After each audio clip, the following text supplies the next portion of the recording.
In this video, we will see how to manage a family budget of 3,500 euros per month.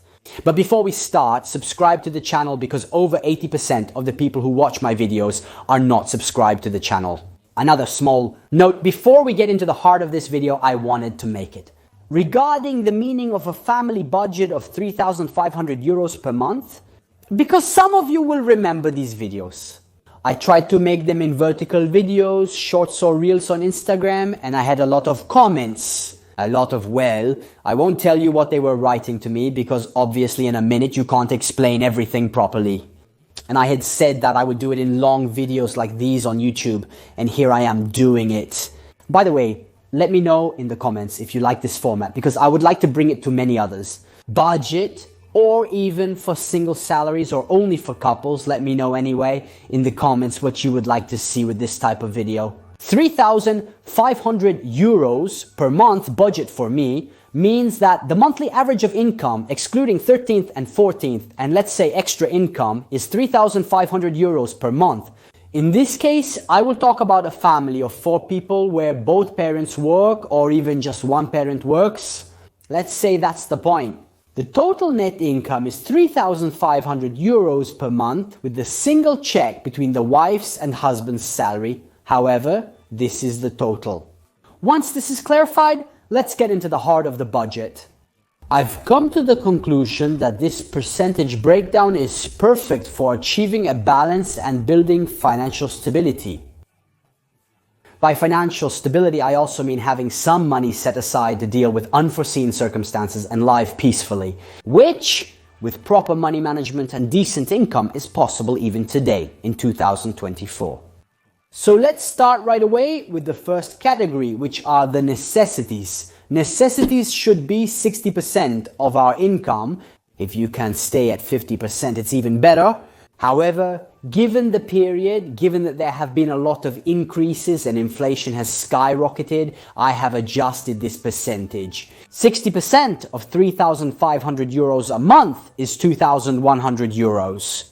And what falls under these needs?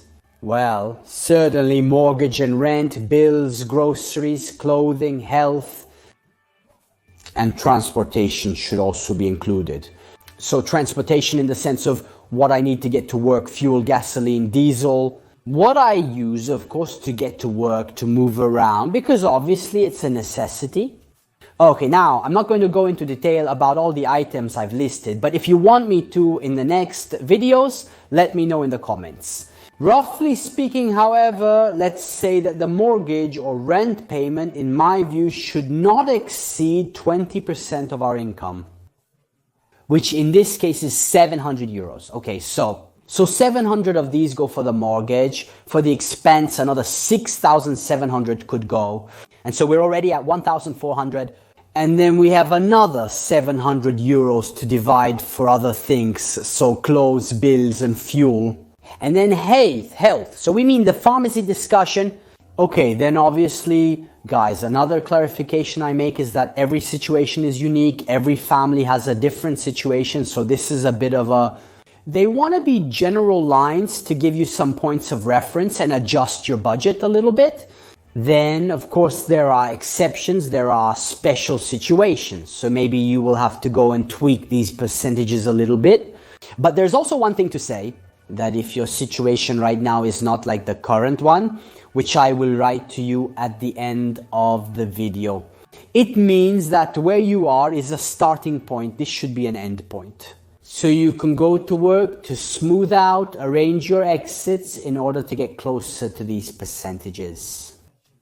Guys, I remind you that I recently also opened the subscribers section of my channel where I will do 2 live streams a month where there will be question and answer sessions. We will talk about budget, we will talk about family budget management, there will be the budget analysis, which is a format that I usually do on the channel. In simple words, guys, this is a way to have a more direct contact with me. Because I tell you honestly, I can no longer keep up with all the comments under the videos, the messages you write to me on Instagram or via email. So if you want a more direct contact with me to ask me questions, the subscribers section is the perfect place to do it. Second category, leisure. So I put it second when it should come third, just to go in descending order with the percentages. Because right after necessities, in my view of things, there's saving, but we'll get to that shortly. So as far as leisure is concerned, we can allocate 20% of our income, which in this case are 700 euros per month, into the 700 euros per month. He also included sport, the sport of boys. Now I know very well that there are sports that cost less, that cost more. But we can say that one thing, normally with 350 euros per year per child, we should manage.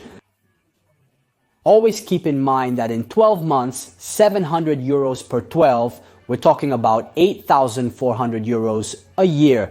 For leisure, so sport is included, we can also have trips, I don't know, with the family, if indeed we go out, we go to visit, to do something, restaurants and takeaway and everything that therefore concerns fun and leisure.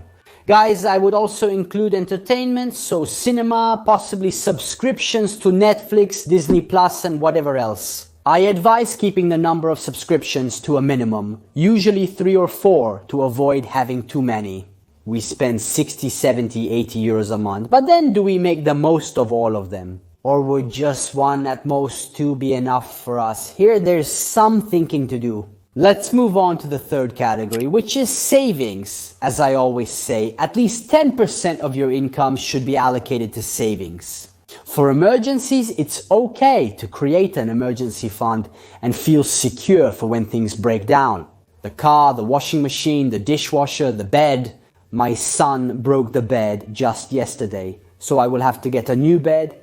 This is the kind of unexpected things we should have a separate fund dedicated only to contingencies. So be careful. It doesn't mean that I'm at the end of the month. I'm out of money. I want to go out to eat and I take the money from there, or I want to go shopping and I take the money from there. No, it means contingencies. Everything that comes suddenly that we can't predict. Which is true, we can't predict it, but we all know very well that there are always unforeseen events. So why not create an account just for this? In the account for unforeseen events or emergencies, as I often say, you now know, it must be a separate account. So where do I put this money? As I gradually indeed set aside each month, in this case 350 euros a month. For my way of seeing things, you have two options. Either keep a separate account, a normal checking account, where however you should not have easy access. That is, you should not have the automated teller machine card for this account. Because otherwise, especially if you are a bit of a spendthrift for every little nonsense, you go to draw on this account. So you can keep the money, indeed, in a separate account. The important thing, guys, is that you create an emergency fund that covers from 3 to 6 months of expenses. This is because having an emergency fund gives you a certain degree of freedom. Okay, if instead you don't have any money set aside, and if you find yourself in this situation, you'll know it very well. You're a bit chained. Okay, you don't have freedom of movement. You can't even make certain decisions. Why? Because you don't have any money set aside. So, as I was saying a little while ago, if at this moment indeed you don't have the ability to save some money, my advice is to go and act on your expenses or even on your income if the expenses are really locked down. You can't do anything about it. You can't go below what it currently is. But certainly, having the habit of setting aside 10% of our money, of our income, ensures us financial stability. Having said that, the remaining 10%, how are we going to divide it?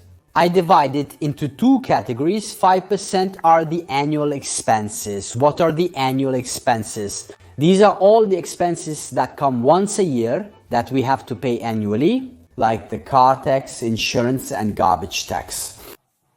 Or, I don't know if you have other annual expenses that you have to pay once a year. What happens here?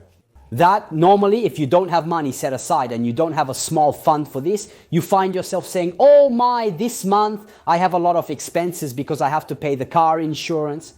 Okay, but the fact that you have car insurance, you know that every once a year it falls right in that period, that day in that month.